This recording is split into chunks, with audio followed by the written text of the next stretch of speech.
fazendo uma prece, e eu vou me permitir, nesta conversa, que é sobre a terapêutica espírita do Evangelho do Lar, reverenciar a mãe de Jesus, Maria. O Espiritismo não fala muito sobre ela, né? Mas eu sempre tive um carinho muito grande por Nossa Senhora, assim. E às vezes eu vejo Chico brincando, diz assim, olha, se você faz um pedido, você faz direto para Maria, porque Jesus não tem coragem de dizer não para a mãe dele, né? Então, assim, é um poder muito grande que tem. E eu tenho essa sensação de que por ela ser mãe, né? Ela parece que pega a gente no colo, né? Então, assim, eu gosto muito de Maria. E aí eu acabei de ler um livro no clube de leitura, que eu faço parte aqui do Centro Espírita, Memórias de um Suicida, que a Ivone Pereira, por psicografia de um espírito que foi suicida, o Cândido, né? Ele começa o livro homenageando Maria, porque Jesus encarregou Maria, sua mãe, de coordenar todo o complexo de atendimento aos espíritos suicidas. Então, vocês vejam a importância de Maria. É um complexo enorme, são diversas instituições, são um cuidado extremo com esses espíritos que chegam lá num sofrimento extremo, sabe? E todos eles são acompanhados, amparados, cuidados. Então, assim, por isso, eu vou fazer as preces de hoje, de início, uma psicografia que eu escutei lá em 2022, no meu estudo de desenvolvimento da mediunidade. Nós temos um grupo às segundas-feiras, e eu escutava a frase normal da Ave Maria e a que era para eu escrever, que é mais, como se diz, adequada aos conceitos da doutrina espírita. É muito curtinha, porque a Ave Maria é curtinha, né? E no final nós vamos escutar uma música que é uma prece que chama A Voz de Maria, é La Voce de Maria, que vocês vão ver que parece que o coração transborda do peito, sabe? Então, eu vou pedir para vocês sentarem confortavelmente nas suas cadeiras e fazerem 2 respirações profundas.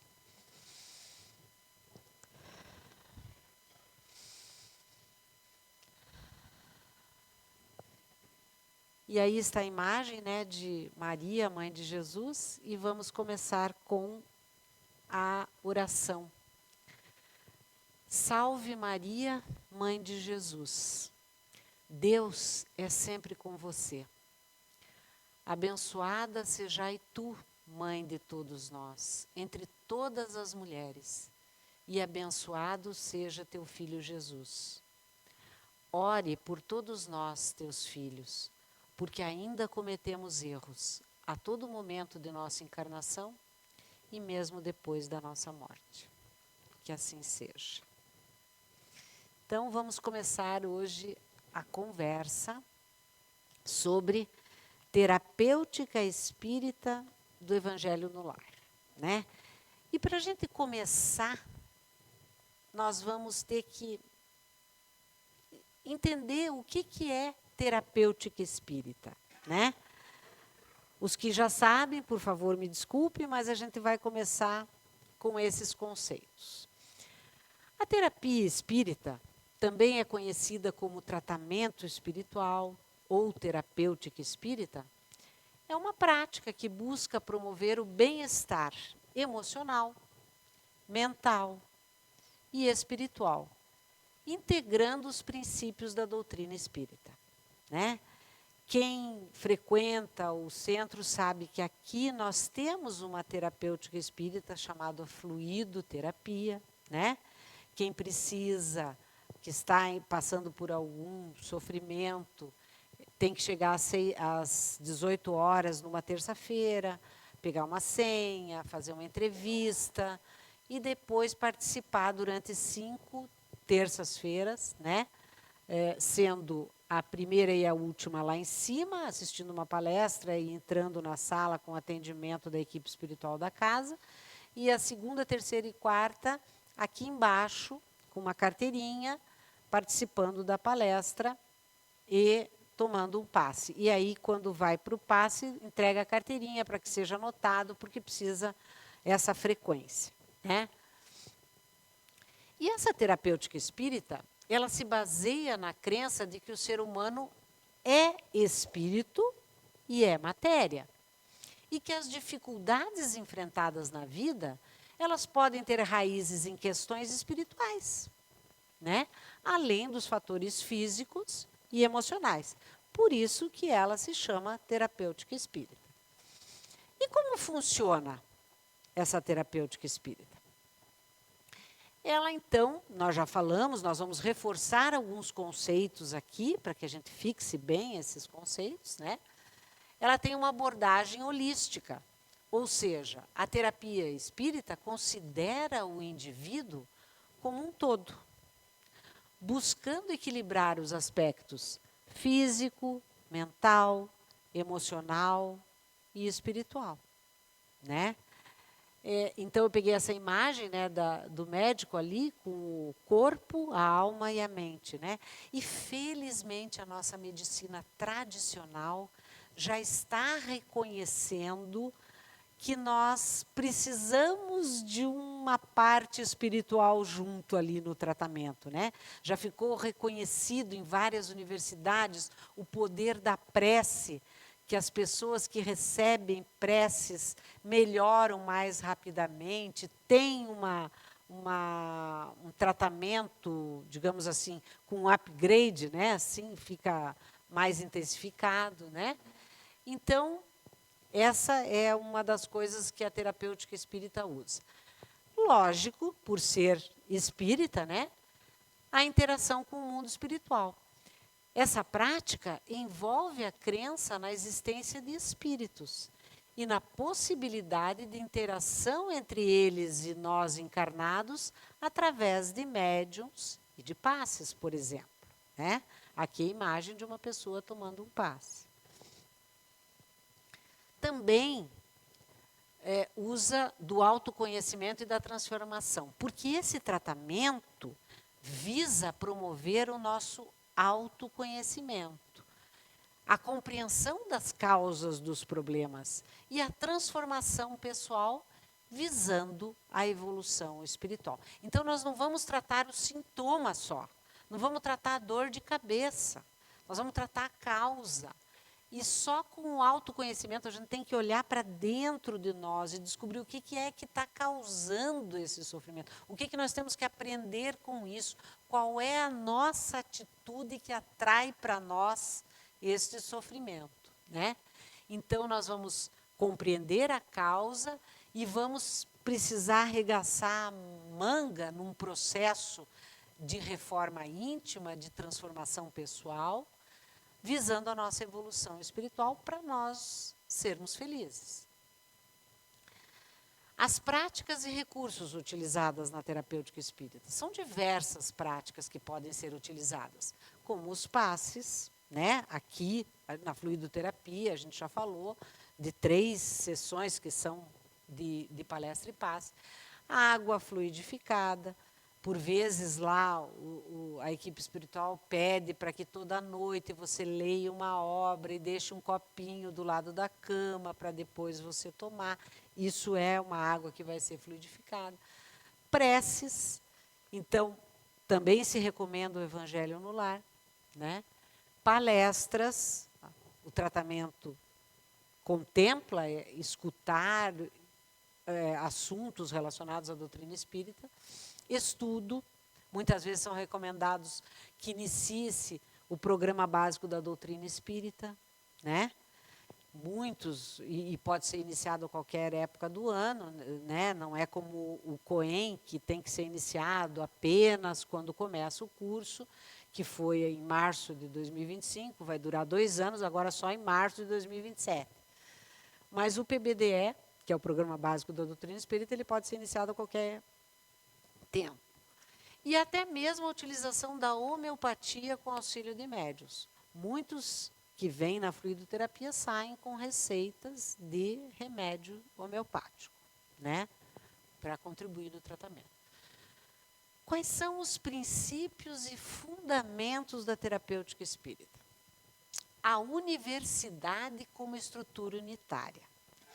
A terapia espírita se baseia na ideia de que o universo é um sistema interconectado, onde tudo e todos estão interligados. Olha a abordagem holística, né? E também na causa e efeito. Acredita-se que as ações e pensamentos de cada indivíduo geram consequências, tanto nesta vida quanto em futuras reencarnações, influenciando o seu percurso e desafios, né? Então eu coloquei a imagem de um bumerangue, porque você joga e ele volta. Então a gente sempre fala, né, que o plantio é livre, mas a colheita é obrigatória, né? Então nós vamos ter que arcar com a consequência das nossas escolhas. O livre-arbítrio é um fato. Eu posso decidir o que eu quiser, mas vou ter que assumir as consequências das minhas escolhas, né? Então, que a gente faça sempre boas escolhas, que a gente faça uma prece antes de tomar uma decisão, que a gente peça o amparo dos bons espíritos para nos intuírem na melhor decisão, né? E também a terapêutica espírita, ela utiliza esse conceito da reencarnação e evolução, porque a doutrina espírita defende essa ideia da reencarnação, porque é um dos princípios básicos do espiritismo, está ali naqueles pilares do espiritismo. Não adianta, não existe uma pessoa que diga, eu sou espírita, mas eu não acredito em reencarnação. Então, alguma coisa está errada. Não é espírita, né? E a reencarnação como oportunidade de aprendizado e evolução espiritual, porque isso está numa pergunta do Livro dos Espíritos. Qual é o objetivo da reencarnação? É a evolução, né? Então, todos nós que fomos criados simples e ignorantes, nós vamos evoluindo, cada um a seu modo, né? Com as suas escolhas, enfim. Mas todos, cada um de nós vai chegar à perfeição. Porque a lei do progresso é uma lei que a gente não vai poder revogar. É irrevogável. Todo mundo está fadado à perfeição. Pode demorar mais ou menos, mas todos chegaremos lá. Porque a gente não retrograda.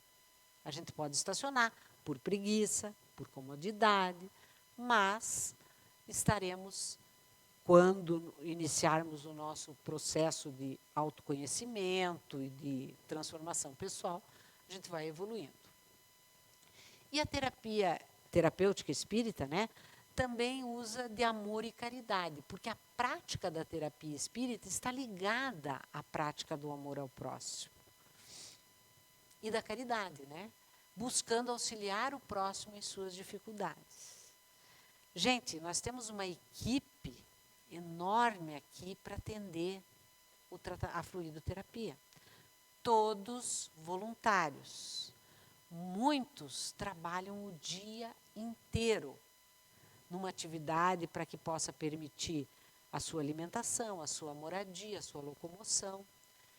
E vem à noite aqui se disponibilizando a cuidar do próximo, né? É o amor concretizado, né? São pessoas que estão aí para auxiliar os que estão em sofrimento. E algumas observações que se faz sobre a terapêutica espírita. A terapia espírita não substitui tratamentos médicos convencionais, né? mas pode ser utilizada como um complemento para promover o bem-estar integral do indivíduo. Não quer dizer agora que ninguém mais vai em médico tradicional, vai todo mundo fazer tratamento espiritual e vai se curar. Não é isso. Existem os tratamentos médicos importantes e a terapêutica espírita ajuda como coadjuvante, como um reforço. É importante procurar centros espíritas reconhecidos. Então, precisa saber se ele está afiliado à Federação Espírita do Paraná, nesse caso aqui. Saber, né, a seriedade. Os médiums se são qualificados para a prática da terapia espírita. Por quê? Porque em todos os meios... Gente, nós estamos no mundo de provas e expiações, né? Então, em qualquer área, existem os charlatões, né? Que vão cobrar, que não vão fazer um trabalho sério, que vão estar enganando pessoas, né? E existem diferentes abordagens e práticas dentro da terapia espírita, sendo importante buscar informações e orientações adequadas para cada caso, né? Pronto, de terapêutica espírita era esse o recado. Agora nós vamos entrar num dos instrumentos utilizados na terapêutica espírita, que é o Evangelho no Lar, né? Trazer Jesus para perto de nós. E o Evangelho no Lar é uma prática espírita em que a família se reúne em casa para estudar os ensinamentos de Jesus e da doutrina espírita, com o objetivo de promover a harmonia, o aprendizado e a reforma íntima. É um momento de prece, de leitura e reflexão, buscando a elevação espiritual e a conexão com os bons espíritos, né? Quando a gente faz uma prece sincera, a gente já atrai bons espíritos, né? E quando a gente lê um trecho do Evangelho segundo o Espiritismo, é importante que cada vez que a gente lê, a gente aprende alguma coisinha.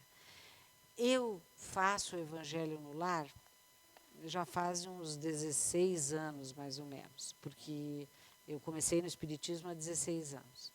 Então, eu já li o Evangelho do começo até o fim, de trás para frente, sorteando, né, ao acaso, abrindo uma página ao acaso.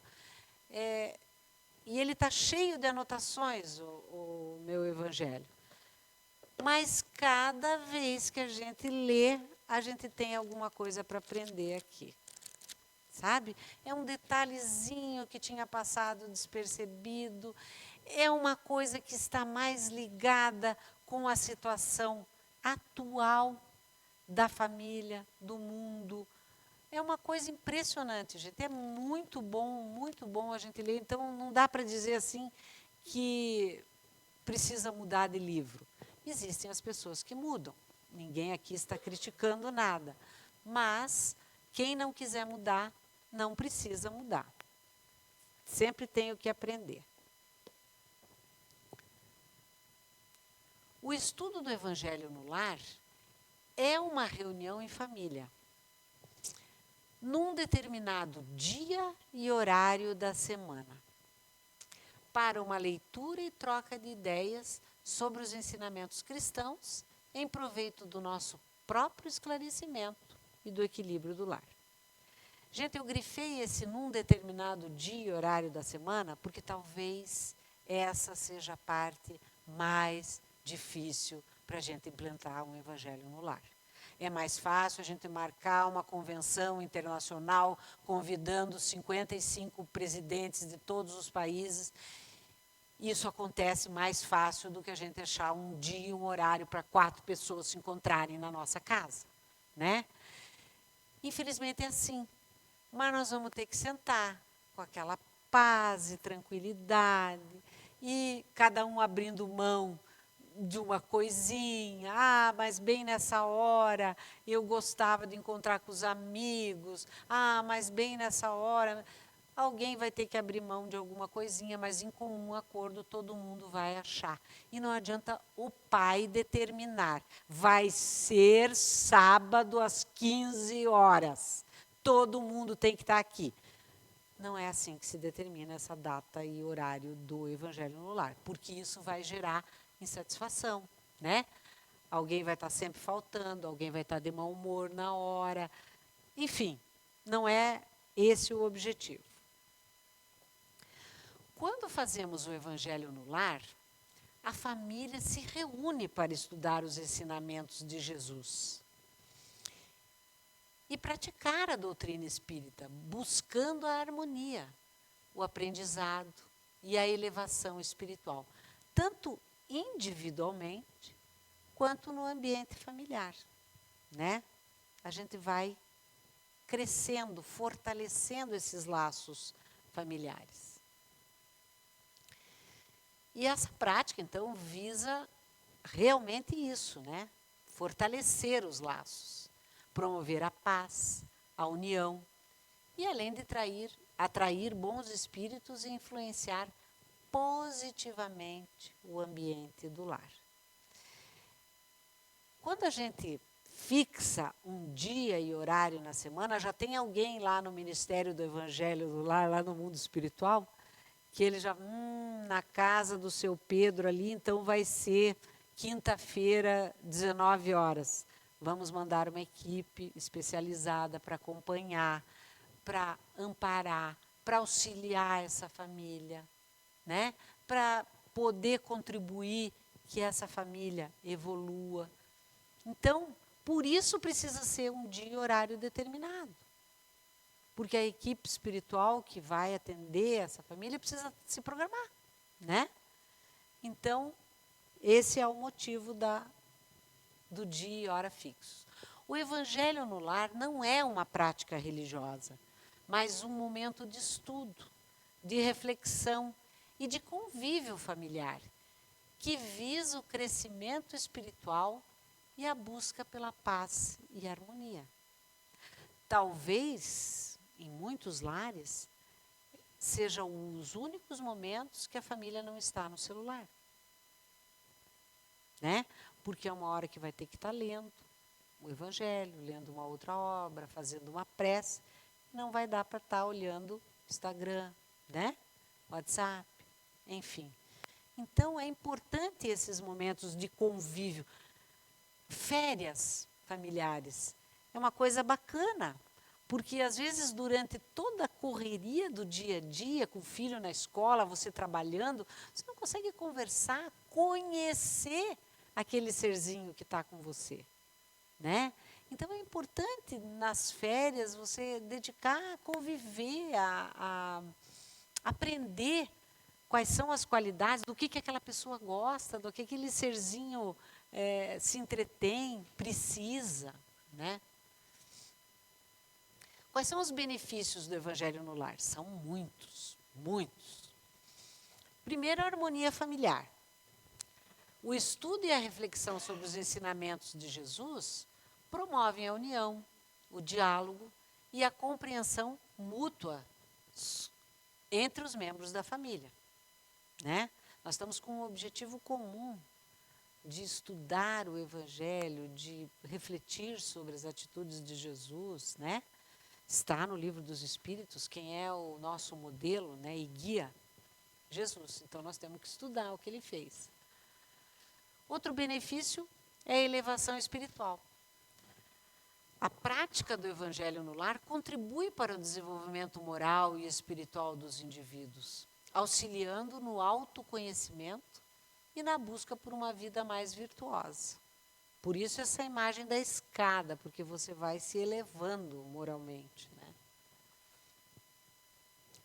Outro benefício é a paz e a tranquilidade, né? Porque essa atmosfera de paz e serenidade que se instala no lar durante a reunião do Evangelho no Lar, ela pode ser estendida para os outros dias da semana, né? Contribuindo para um ambiente mais equilibrado e mais harmonioso. Gente, isso a gente sente. É um fato. A proteção espiritual. A prática do Evangelho no lar atrai a presença dos espíritos protetores, dos amigos espirituais, que auxiliam a família em suas dificuldades e desafios. Isso não é uma boa notícia, né? O fortalecimento da fé. A leitura e o estudo do Evangelho acompanhados da prece fortalecem a fé e a confiança em Deus e em Jesus, né? Como é bom a gente ter fé, porque a fé nos dá esperança, nos dá consolo, né? Nos dá paz. Desenvolvimento da fraternidade. A prática do Evangelho no lar estimula esse sentimento de fraternidade, solidariedade, tanto dentro quanto fora do lar. E quando falo em solidariedade, eu coloco essa imagem que, para mim, ela representa o que é a solidariedade. Uma pessoa andando na calçada do Rio de Janeiro, pega a própria sandália e entrega para uma pessoa que está descalça, né? Porque ele sabe que ele vai chegar em casa com os pés um pouco quentes, mas ele tem outras coisas para calçar. E essa outra pessoa não tem, né? Nós moramos numa cidade gelada, né? Vamos combinar, hoje particularmente está um frio. E nós reclamamos, nós que temos blusa de lã, que nós temos bota, meia de lã, camiseta. Quando a gente passa na rua, por vezes a gente vê pessoas esticadas na calçada, sem nada disso. Então, é a hora da gente pensar, de abrir o guarda-roupa, de ver alguma peça que a gente possa doar para aquecer o nosso semelhante, gente. Não é só fazer a prece, o Evangelho, pedir para a gente, para a família. Nós temos que ver o nosso próximo, né? Isso é ser caridoso, é ser fraterno, solidário. E aí, como realizar o Evangelho no lar? Tem uma receitinha de bolo aí. Primeiro, a parte mais difícil, né, que eu já sei, é escolher um dia e horário. Definir um dia e horário fixo na semana para a reunião que seja conveniente para todos que vão participar, né? Depois, nesse dia e hora marcado, a gente começa com uma prece, né? Já para harmonizar o clima, para a gente conseguir entrar nessa paz para poder fazer a leitura. E essa prece é uma prece simples, sincera, pedindo a proteção e a orientação dos espíritos superiores. O Espiritismo fala muito sobre essa prece sincera, que sai do coração. Mas se alguém não souber fazer, não tem problema nenhum. Pode ir na internet, buscar uma prece que, quando lê, você se identifica com aqueles dizeres. Pode um Pai Nosso, enfim. Tem que ser uma prece de coração que, se você não souber fazer de cor, não tiver coragem, você faz uma prece que esteja escrita. Importante a gente dizer aqui que tem que ser de coração, porque ninguém vai rezar uma prece do Pai Nosso odiando uma pessoa, né, que não perdoou, e daí vai dizer lá, perdoai as nossas ofensas, assim como nós perdoamos a quem nos tem ofendido. Ora, então escolha uma outra prece, né? Até você conseguir perdoar aquela pessoa que está te incomodando, porque se vocês não assistiram à palestra do perdão, Porta para o Equilíbrio, por favor, recomendo, porque a gente precisa perdoar para o nosso bem, para a nossa evolução, para nós continuarmos o nosso caminho, né? Se a pessoa realmente pisou na bola, ela vai ter que, como a gente também vai ter que prestar contas das coisas que nós erramos, aquela pessoa também vai ter que, né? Uma hora ela vai ter que prestar conta, mas não é para a gente. Não é a gente que vai ter que fazer isso com ela. Justiça com as próprias mãos. Depois a gente entra na leitura do Evangelho, como eu mostrei aqui, né? ou outra obra espírita que aborde os ensinamentos de Jesus. Existem vários, né? O Fonte Viva, tem vários, Pão Nosso. E eu, lá em casa, vocês viram naquele PowerPoint que fica passando antes das palestras a propaganda desse livro, que o Dr. Célio, que é um dos médiuns aqui da casa, ele recebeu essas mensagens espirituais para o Evangelho no Lar, né? São psicografias de 3 espíritos, é o Adalberto, a Amália e a Moema. A Moema foi professora, o Adalberto foi ligado à justiça e a Amália foi dona de casa. São mensagens muito bonitas que sempre tem alguma coisinha para nos ensinar, sabe? Então, eu recomendo. Quem quiser, dá para adquirir aqui na nossa livraria. E nós, lá em casa, depois da leitura do Evangelho, da reflexão sobre o tema, a gente faz uma leitura disso aqui. Quem tiver criança em casa, existem livros espíritas infantis que têm historinhas contando sobre a importância da criança ajudar a arrumar a cama, a ajudar a mãe quando está lavando a louça, enfim, a não mentir. E assim vai ensinando os valores para as crianças. E aí pode-se fazer uma leitura para que a criança se interesse por esse momento também, né? Que não sejam só leituras que ela não tem muito a ver com ela, né? Se ela já souber ler, ela mesma lê a historinha, né? Então, assim, é bacana você ter esse tipo de leitura no seu Evangelho. E, por fim, uma prece de encerramento, agradecendo a Deus pela oportunidade de estudar, de aprender e pedindo a proteção para todos os membros da família. Essa é uma parte que demora um pouco, quem tem família grande, porque a gente costuma, lá em casa a gente vai citando o nome de todo mundo, e é até bom para a gente não esquecer o nome dos parentes, que às vezes a gente demora para ver, né, e os filhos, né, e tal. Então, assim, é bacana você fazer essa prece pela família, né? A água fluidificada. Quem não sabe o que é água fluidificada, é aquela água que é magnetizada com energias positivas e que vai fazer muito bem quando a gente ingere, né? Se desejar, deixe uma jarra com água sobre a mesa para ser fluidificada durante a reunião e sirva aos participantes como um recurso terapêutico, né?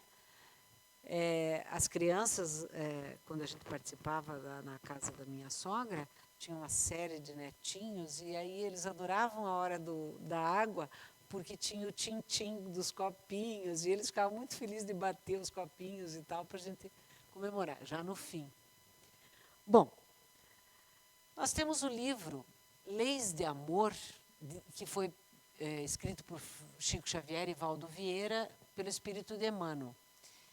E numa das perguntas, ele diz, quais são os medicamentos do espírito? E Emmanuel responde, nas atividades espíritas, colhemos do magnetismo sublimados benefícios imediatos, seja no clima do passe, sob o influxo da oração, ou no culto sistemático do Evangelho no lar, por intermédio dos quais benfeitores e amigos desencarnados nos reequilibram as forças, através da inspiração elevada, apaziguando-nos os pensamentos, ou se valem de recursos mediúnicos esparsos no ambiente, a fim de nos propiciarem socorro à alma aflita ou às energias exaltas. Né? Então, está aí, benefício do Evangelho no lar. Quanto tempo dura um Evangelho no lar? A duração aproximada deve ser entre 15 e 20 minutos. Então, é um tempo que flui muito gostoso, muito rápido. Ele não pode ser também assim, 5 minutos, né? Eu li, já levantei e já saí. Mas também não pode ser uma coisa longa, que depois você tem que acordar os participantes para eles saírem do Evangelho no Lar, porque tem gente roncando, dormindo e tal, porque demorou 1 hora o tal do Evangelho no Lar. Então, assim, é uma coisa rápida, que flui bacana, espontânea, né? Essa é a recomendação. E quando se pergunta, é possível fazer o evangelho no lar sozinho? A resposta é que ele deve ser feito por todos os que desejarem participar, não pode ser imposto. Se você tiver alguém na família que não quer participar, tudo bem. Não vamos insistir. Podendo até ser feito por uma pessoa. E a gente vai fazer uma ressalva aqui, uma pessoa encarnada.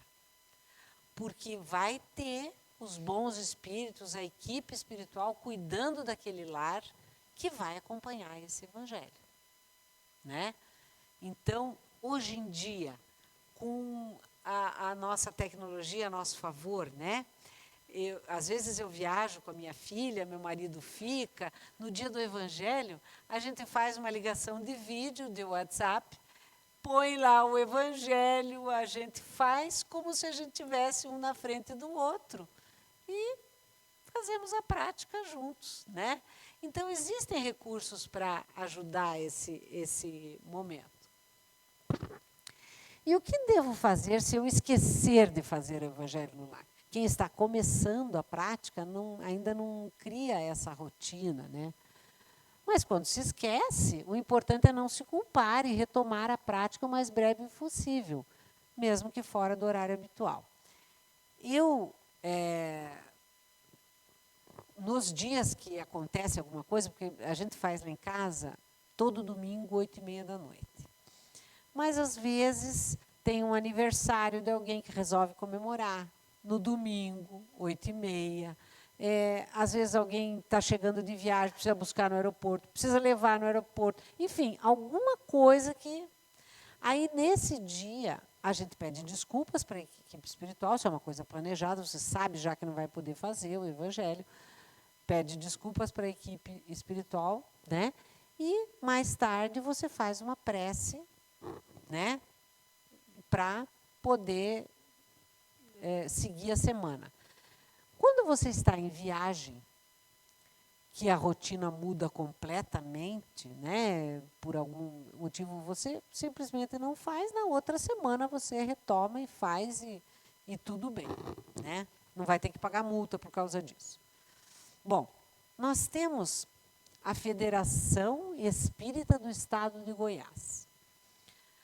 Quando ela completou 70 anos, ela fez uma campanha para o Evangelho no Lar. Gente, é o tipo da coisa que eu fico pensando, por que a gente precisa fazer campanha para uma coisa tão boa, gente? Porque assim, mas enfim, a gente precisa alertar as pessoas dos benefícios, né?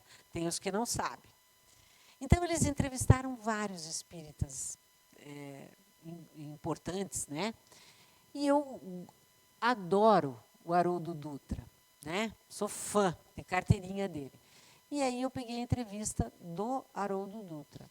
Muito bacana. Eles fizeram 3 perguntas para o Haroldo responder. É muito bacana ver o videozinho, escutar o próprio Haroldo respondendo e tal, mas, em função da nossa internet, que uma hora funciona, outra hora não, eu não quis arriscar, e eu vou falar quais são as respostas do Haroldo. A primeira pergunta. Deixa eu só tomar uma aguinha aqui que a gente fala. Se o evangelho no lar é o caminho para o crescimento moral das criaturas, qual a importância da prática do evangelho no lar? Eu gosto muito do Haroldo porque ele é muito atual, ele traz exemplos muito bacanas, ele é fantástico. Então, ele já começou assim. Quando a gente assiste um filme ou uma série em família, quando termina, todos ficamos com a energia do filme. Se for de ação, todos ficam agitados. Se for de terror, todos com medo. E se for de suspense, todo mundo fica assustado. E é verdade, gente, porque teve umas férias que nós estávamos todos da família e a minha filha levou para a gente assistir aquela série Narcos. Não sei se vocês já assistiram, do Pedro Escobar. Meu Deus do céu! Aquilo terminava aquela série. Aí vamos assistir mais um? Não. A dose de um só já está bom.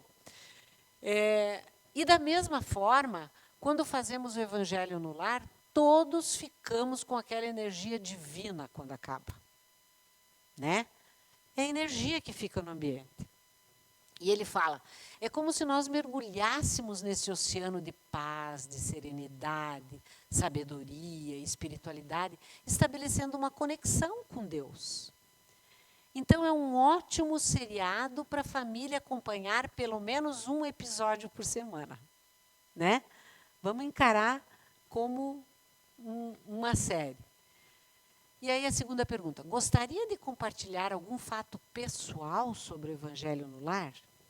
E ele fala, toda vez que cria um problema na família, ou às vezes tem uma discussão, ou às vezes o casal está de mal, não está conversando. Gente, eu quero esclarecer que essas coisas só acontecem na família do Haroldo Dutra. Na nossa, não, né? Então, fica o exemplo, né? Se algum dia, porque eu tenho certeza que de vocês não acontece. E aí vai fazer o culto do Evangelho no lar. Abre a mensagem e vem aquela mensagem direcionada. Parece ele dizendo que você entrou num aplicativo e pediu aquela mensagem específica, né, para o problema. E é verdade, gente, isso é matemático quase. É muito engraçado ele dizendo, porque fica todo mundo meio assustado. Será que tem alguém vendo a gente? É igual quando a gente conversa com um amigo. Ah, eu gostaria de ir para João Pessoa. Dali a pouco você abre o teu Instagram, excursão para João Pessoa. Tu, né? Você fica meio assim, nossa, tem alguém escutando, nós estamos num grande Big Brother. A gente percebe a força que tem essa prática do Evangelho no lar, porque essa é a função dele, de nos fazer refletir sobre o cotidiano da vida familiar. Não sobre questões filosóficas, teóricas, abstratas. Não é esse o papel do Evangelho no lar. O Evangelho no lar é para nos conectar com o divino no nosso cotidiano, com essa mensagem poderosa do Evangelho. E tornar o nosso ambiente familiar um ambiente mais amoroso, mais fraterno, mais cheio de tolerância, de indulgência, de perdão. Então, ele tem essa finalidade muito prática, o Evangelho. E ele se recorda que sempre que isso acontece, ele acha graça, mas ele fica percebendo como a espiritualidade cuida da família. Principalmente daquela família que está aberta, que está receptiva à orientação e o auxílio dos espíritos superiores. E quando a gente, em família, faz um Evangelho no lar, a gente está abrindo a conexão com o divino e pedindo essa proteção e recebendo. E aí eles, então agora está aberto para as suas considerações finais. E ele fala que tem uma coisa que preocupa ele, que é quando as pessoas querem cercar o culto do Evangelho no lar de uma série de formalidades, protocolos. Isso acaba dificultando. Complica para as crianças participarem, dificulta às vezes para a família se reunir, principalmente hoje que as pessoas têm uma vida agitada, agendas que nem sempre coincidem, que nem sempre são possíveis de sincronizar. Pensa que o culto do Evangelho no lar deve ser o mais despojado possível, porque ele é um momento de diálogo amoroso da família, então ele precisa ser feito com espontaneidade, né? Se aquele filho quer participar de pijama, não tem problema. Não é uma festa de gala, não precisa estar todo mundo, né, vestido a rigor para o Evangelho no lar. Claro que no dia e hora fixados, isso é importante, por conta do que a gente falou, da equipe espiritual que vai estar lá participando. Mas que a gente não fique sobrecarregando esse momento de formalidades e protocolos, tornando formal algo que deve ser totalmente espontâneo, amoroso, sincero. Por exemplo, se a gente tem um filho mais tímido, alguma pessoa tímida participando da família, você vai dizer, agora você faz a prece inicial. A pessoa já trava, não vai fazer. Então, assim, tem que ser espontâneo, tem que ser quem se sinta bem. Convida, olha, quem gostaria de fazer a prece inicial hoje? Então, é dessa maneira que você torna o ambiente agradável. Porque o culto do Evangelho no lar é uma experiência da família na sua intimidade. A vontade para que ela possa conversar, trocar ideias, tocar naqueles pontos que são alvo de dificuldades da família em específico. E às vezes se criam tantas formalidades que as crianças não conseguem participar do culto porque a criança não se adapta a um conjunto de disciplinas que só o adulto consegue estabelecer. Então ele deixa esse recado, que a preocupação é não criar formalidades, que temos que resgatar essa espontaneidade, essa amorosidade que tem que estar envolvida no culto do Evangelho no lar. E ele finaliza dizendo, separe um momento quando a família puder estar reunida, e implante o culto do Evangelho no lar. Ainda que seja uma simples leitura de uma mensagem, uma única mensagem, com uma prece sincera. Você vai perceber a força que isso terá no seu lar, na sua família, nos relacionamentos que ocorrem dentro da sua casa. E aí ele termina com um convite. Experimente. Tenho certeza que você vai gostar. E eu deixo esse convite aqui, aberto a vocês. Depois, a Maíse Braga, que é uma médium lá de Brasília, do Centro Comunhão Espírita, ela fala sobre o Evangelho em casa, né? E ela começa que todas as pessoas que chegam no Centro Espírita pedindo orientações, né, são sempre aconselhadas a instituírem em seus lares um momento do Evangelho. Isso é comum mesmo, aqui também. Um momento em que sempre na mesma hora, no mesmo dia escolhido da semana, a família possa se reunir para a leitura do Evangelho, de uma página edificante e de uma prece. E ela conhece inúmeras pessoas que fazem sozinha, porque a família ou está distanciada naquele momento, ou simplesmente não crê na possibilidade de tanta beleza, de cura e de bênçãos que podem acontecer dentro do lar naquela hora. E ela tem um jargão que é esse, os espíritos não nos iludem, é bem interessante escutar ela falando. Eles são experientes, pois já viveram na Terra como nós, e eles nos dizem que a maioria das famílias não está unida por afinidades espirituais, mas por resgates a serem feitos. Então, todos nós temos na nossa família aquele elemento, né? Quando é só um ainda está bom, né? Mas nós temos aquele elemento que veio para nos ensinar a repensar algumas coisas. E daí, voltando no livro As Leis de Amor, pergunta como classificar o reduto doméstico, onde se reúne sob os mesmos interesses e sob o mesmo sangue, os inimigos de existências passadas. Aí Emmanuel responde, do ponto de vista mental, os adversários do passado, reencarnados no presente, eles expandem entre si tamanha carga vibratória de crueldade e rebeldia, que transfiguram o ninho familiar, e eu vou traduzir todo o resto, num caos, uma zona de guerra, de conflito, a faixa de Gaza. Qual o papel dos princípios espíritas diante dos conflitos familiares? Emmanuel diz, diante dos conflitos familiares, surgem os princípios espíritas por medicação providencial. E qual o ponto fundamental do socorro espírita nos males de origem doméstica? Emmanuel diz claramente na educação individual e, evidenciando a reencarnação, destaca o impositivo da tolerância mútua, por terapêutica espiritual imediata, a fim de que os pontos nevrálgicos do indivíduo ou do grupo sejam definitivamente sanados.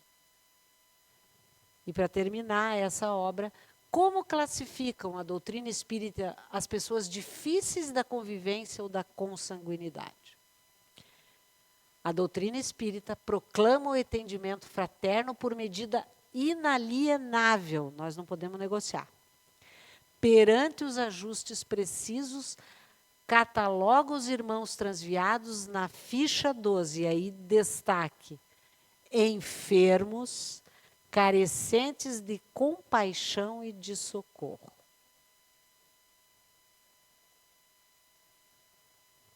É mole? E nessa pesquisa sobre esse tema, me apareceu a origem do Evangelho no Lar. E aí eu trouxe para você, está nesse livro, Jesus no Lar, do Chico Xavier, psicografia do espírito Neio Lúcio. É até um poema. Numa noite de luar prateado, quando o céu se povoara de estrelas, Jesus se instalou provisoriamente na casa de Pedro. Como é comum em nossas casas, também lá o assunto estava improdutivo. Jesus não perdeu sequer um momento da sua vida, aproveitando tudo com amor e sabedoria, para ensinar e exemplificar. Mudou, portanto, o rumo da conversação falando: Pedro, acendamos em torno de nós e de quantos nos procurarem assistência fraterna, uma claridade nova. Na mesa de tua casa é servido o pão de cada dia que recebes do Senhor. Por que não instalar ao redor desta mesa a sementeira da felicidade e da paz, na conversação e no pensamento edificante? O Pai que dá o trigo através do solo, envia-nos a luz através do céu. E Pedro responde: Mestre, seja feito como desejas. E Jesus, convidando os familiares do apóstolo à palestra edificante e à meditação elevada, desenrolou os escritos da sabedoria, havendo então na terra, na casa de Pedro, o primeiro culto cristão do lar. Olha a origem do nosso Evangelho no Lar. E esse primeiro Evangelho no Lar, feito pelo próprio Mestre, é o modelo para todos os que desejam estudar as letras santas no seio familiar. O Evangelho no Lar não é nenhuma invenção do Espiritismo, mas uma prática ensinada pelo próprio Mestre, que reuniu os apóstolos e seguidores em Cafarnaum, Tiberíades e outras aldeias. Deixa eu ver a hora aqui, porque a gente vai conversando, mas vai dar tempo. Esse é o último exemplo verídico, né? A família Ferreira adotou o hábito de fazer o culto do Evangelho no lar. Semanalmente, ela se reúne para ler e comentar alguma passagem da vida de Jesus. E em 2 anos, a realidade doméstica mudou da água para o vinho. É depoimento. Essa história é contada pelo portal Reação. É um projeto de Brasília que se especializou em mini documentários sobre o Espiritismo. São fatos e depoimentos reais que ilustram os princípios da doutrina no dia a dia. Muito interessante. Esse vídeo traz um caso exemplar de como o culto transforma o ambiente gradativamente. Então é muito bacana você escutar, mas também por conta dessa internet, uma hora dá, outra hora não dá, também não trouxe. Então só um resuminho. O Vilibaldo Ferreira, o pai, a Vardilene, a mãe, e a Ellen, a filha. Lembram-se de como era antes. Na casa imperava o desentendimento e a falta de comunicação. De que adiantava ser feliz na rua se o clima no lar era degradado? Gente, eles dão um depoimento que eles se desviavam na casa. Eles não faziam nem as refeições todos juntos. Eles não suportavam um olhar para o outro. Você veja que ambiente pesado. E aí, alguém sugeriu a realização do culto do Evangelho no lar. Nenhum dos 3 pôs fé. Né? Não, mas o que vai mudar a gente fazer uma leitura, uma prece? Não vai mudar. Uma coisa que se desenrola há anos naquela casa, ninguém se tolerava. E aí, a Ellen começou a fazer com o companheiro dela, e ela já sentiu uma harmonia diferente, daí ela convidou o pai e a mãe, e eles, para surpresa dela, eles aceitaram e começaram a fazer, e de semana a semana a energia foi melhorando. A tolerância, o respeito, o diálogo compreensivo passaram a ser adotados. E agora a família tem até a companhia de convidados, porque eles fazem um café no domingo à tarde, não sei que horas, depois do café eles já fazem o Evangelho no lar. E aí apareceu uma vizinha lá de tarde, eles convidaram para o café, daí ele falou, olha, nós vamos fazer o Evangelho no Lar. A vizinha ficou, gostou, todo domingo a vizinha está lá para fazer o Evangelho no Lar. Daí apareceu uma visita de uns tios também, que chegaram lá, era a hora do culto, convidaram, aceitaram e também estão assíduos no Evangelho do Lar lá na casa.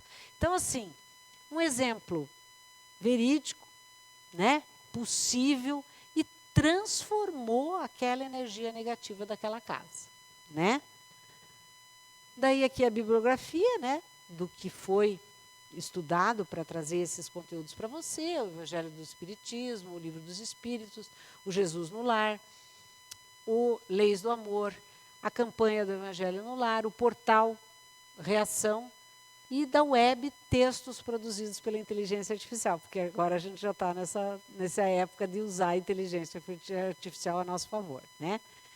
E como era prometido, nós vamos terminar com aquela música.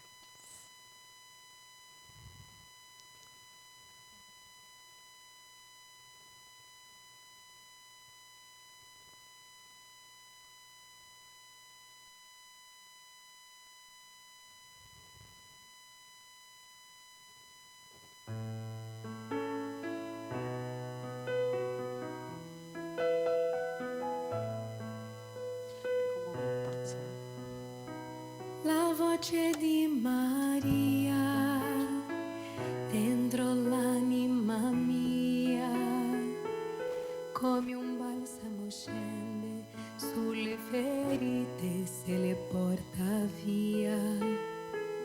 La voce di Maria, dolce melodia, che ci porta il cuore sempre di più nel cuore di Gesù. Le mani di Maria sopra l'anima mia, santa benedizione, la sua protezione per la vita mia. La voce di Maria, le mani di Maria, il suo sorriso dolce che ci fa cantare. Sei la mamma mia.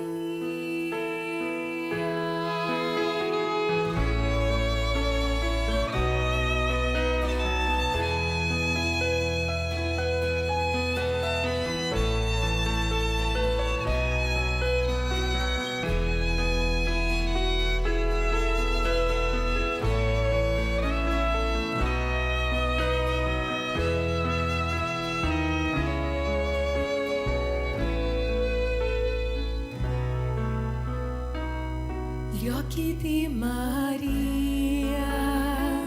dentro l'anima mia scavano dritto nel cuore, sciogliendo il gelo e se lo porta via.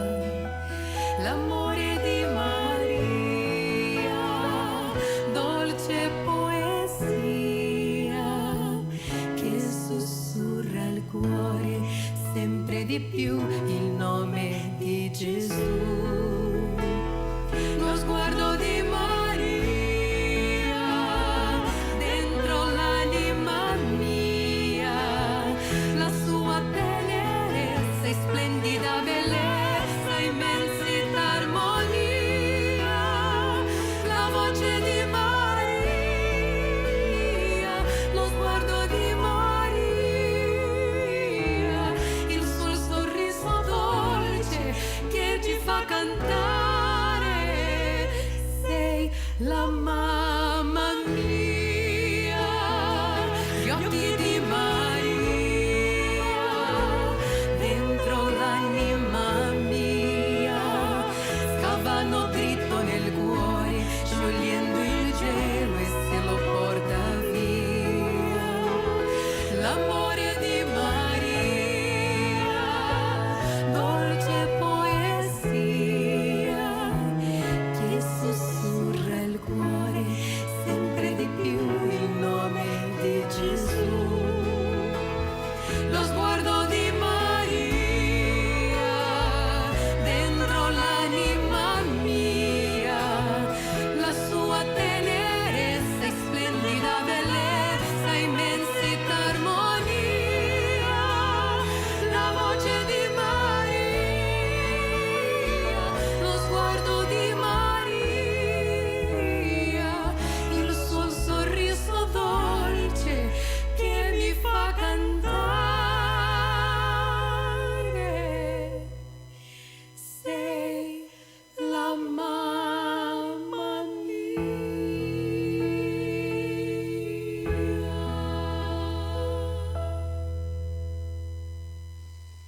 Então, boa noite a todos. Vão em paz para suas casas. Obrigada, obrigada.